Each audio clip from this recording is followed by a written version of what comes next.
గతంలో వారి సమస్యల విషయంలో 28 రోజులు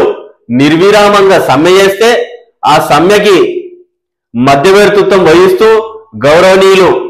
ప్రొఫెసర్ కోదండరామిరెడ్డి గారు ప్రభుత్వానికి అదేవిధంగా ఉద్యోగులకు మధ్యవర్తిత్వం వహిస్తూ వారి హామీలను సానుకూలంగా మేము స్వీకరించి అమలు చేస్తున్నామని చెప్పి గౌరవనీయులు తెలంగాణ రాష్ట్ర ఉప ముఖ్యమంత్రి వర్యులు బట్టి విక్రమార్క గారితో పెట్టి చర్చలు జరిపి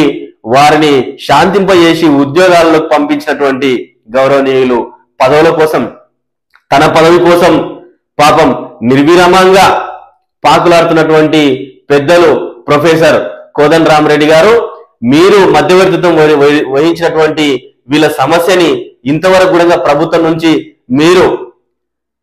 పరిష్కరించేటువంటి మార్గం కానీ సమయం కానీ దొరకలేదా కనిపించలేదా అని చెప్పి నేను అడుగుతా ఉన్నా.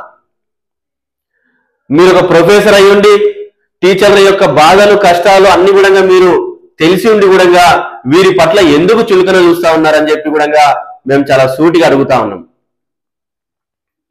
ఇంత తక్కువ జీతం తీసుకుంటూ ఎక్కువ సమయం పనిచేస్తూ ఏ సమస్య వచ్చినా